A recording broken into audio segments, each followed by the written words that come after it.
झारखंड के वरिष्ठ neurosurgeon doctor Sanjay Kumar को neuro trauma society of India का अध्यक्ष बनने का गौरव मिला है। यह झारखंड ही नहीं पूर्वी भारत के लिए पहला अवसर है जब यहां के किसी न्यूरोसर्जन को राष्ट्रीय स्तर की यह प्रतिष्ठित जिम्मेवारी मिली है। बोकारो आज पहुंचे डॉक्टर संजय कुमार का भव्य स्वागत किया गया और यह उम्मीद की गई कि उन्हें जो जिम्मेवारी मिली है उसका बखूबी वहन करके डॉक्टर संजय कुमार अपने को सिद्ध करेंगे और झारखंड तथा पूर्वी भारत का परचम राष्ट्रीय स्तर पर लहराने में कामयाब होंगे। बोकारो पहुंचे डॉक्टर संजय कुमार ने मीडिया से बात की और उन्होंने कुछ चौंकाने वाले खुलासा किया तथा यह साफ साफ कह दिया कि मिलावट करने वाले लोग फांसी की सज़ा के हकदार हैं और इससे नीचे उन्हें सज़ा नहीं मिलनी चाहिए। उन्होंने बच्चों में फास्ट फूड और चाइनीज फूड के प्रति बढ़ते आकर्षण को गंभीर खतरा बताया और कहा कि अगर हम अभी नहीं चेते तो दुनिया हमें ज्ञान के देश के रूप में जानती है, उस देश में मंद बुद्धि लोगों की जमात बढ़ जाएगी। डॉक्टर संजय ने कहा कि आने वाले समय में हमें ऑर्गेनिक खेती और योग की पद्धति को अपनाना ही होगा क्योंकि निरोग रहने का यही मूल मंत्र है। आज के समय में बढ़ती सड़क दुर्घटनाओं पर भी उन्होंने चिंता जाहिर की और जहां हेलमेट और सीट बेल्ट लगाने के कानूनी प्रावधान का पालन करने का आह्वान किया, वहीं दुर्घटना के वक्त गोल्डन आवर में पीड़ित को सहायता मिल जाए इसके लिए एम्बुलेंस चालक को विशेष रूप से ट्रेंड करने की जरूरत पर भी बल दिया। उन्होंने गलत नीति निर्धारण करने वाले नेता और अधिकारियों को भी सवालों से घेरा।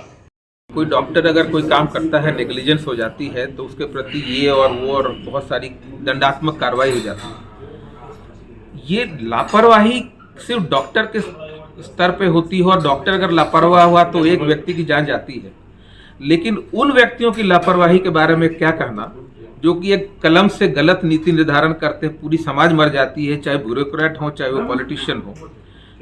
जो मिलावट करते खाना में, उनसे बड़ा क्रिमिनल इस धरती पे कोई नहीं हो सकता है, क्योंकि आप उस भरोसे को तोड़ रहे हो कि आपकी दुकान से आपके ब्रांड के खाना को मैं ला रहा हूँ, घर बना रहा हूँ, वो उसमें मिलावट है। भरोसे को तोड़ने वाला व्यक्ति बहुत बड़ा क्रिमिनल होता है, चाहे वो किसी पद पर बैठा व्यक्ति क्यों ना हो। और मेरे ख्याल से मैं सरकार से मांग करना चाहता हूँ कि जो लोग मिलावट करते हैं उन्हें सख्त से सख्त फांसी की सज़ा से नीचे कोई सज़ा नहीं होनी चाहिए, क्योंकि आप बड़े विश्वास को तोड़ते हो, आप जान के साथ खिलवाड़ करते हो, आप भविष्य के साथ खिलवाड़ कर रहे हो, आप समाज को मारने की काम कर रहे हो। ऐसे लोगों के साथ में कोई कोताही नहीं बरतनी चाहिए। और जहाँ तक हो सके हमें आने वाले समय में हमें वापस बैक टू नेचर जाने की प्रवृत्ति अपनानी चाहिए। जिस नेचर से हम आए हैं हमको नेचर से जुड़ना है। हमें आने वाले समय में ऑर्गेनिक खेती की तरफ जानी ही पड़ेगी। ये केमिकल्स ने बिजनेस को बढ़ावा देने के लिए, अपने ग्राफ को ऊंचा करने के लिए हम विदेशी इन्फ्लुएंस में आ गए हैं, लेकिन हमारी देश की जो पद्धति पहले थी उसे हमें अपनाना पड़ेगा।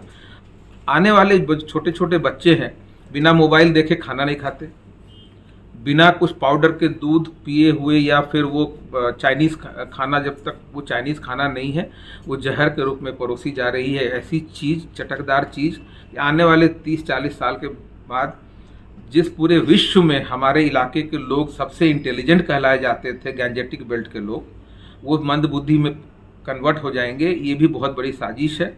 जिस तरह से जेनेटिकली मॉडिफाइड कुछ प्रोडक्ट्स हैं, चाहे बीज ही क्यों न हो या बाकी चीज़ें क्यों न हो, ये एक नेचर के साथ कुठाराघात है और हमें इस बात को समझनी चाहिए।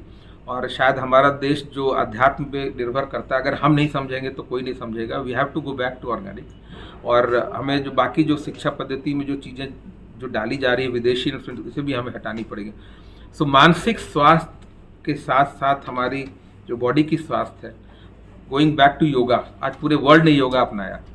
योगा क्या है? एक मॉडिफाइड, अंग्रेजी में बोलूँ तो मॉडिफाइड एक्सरसाइज है, लेकिन योगा एक पद्धति है। और योग जिसको बोलते हैं, इसमें डेफिनेशन के हिसाब से आप मन और शरीर की योग, तो इन सब चीज़ों की तरफ हमें जानी पड़ेगी। भविष्य बचाना है तो we have to go back to the nature. बहुत न्यूरो की जो बीमारियां होती है उसमें सबसे ज़्यादा रोड एक्सीडेंट्स हैं। रोड जब बहुत ख़राब हुआ करते थे तो बहुत एक्सीडेंट्स होती थी। आज रोड बहुत अच्छे हो गए हैं तो वो एक्सीडेंट्स बढ़ गई हैं। So high speed and bad roads, these are too. अब इसमें ना गोल्डन आवर बहुत इंपॉर्टेंट होता है। इसमें प्री हॉस्पिटल केयर की बहुत ज़्यादा महत्व है। इसमें त्वरित कार्रवाई करते हुए एम्बुलेंसेस जो सिर्फ सफ़ेद डब्बों की तरह जो सड़क पे दौड़ती हो उसे एम्बुलेंस न कहते हुए एक सुसज्जित और सभी उपकरण से लैस ऐसे ACLS एम्बुलेंसेज होनी चाहिए और उनके ड्राइवर्स भी ट्रेंड होने चाहिए। एक मुहिम की तरह हमें हर एक एम्बुलेंस के ड्राइवर्स को बेसिक लाइफ सपोर्ट की ट्रेनिंग होनी चाहिए। मैं सरकार बोकारो से उड़ान लाइव की एक्सक्लूसिव रिपोर्ट।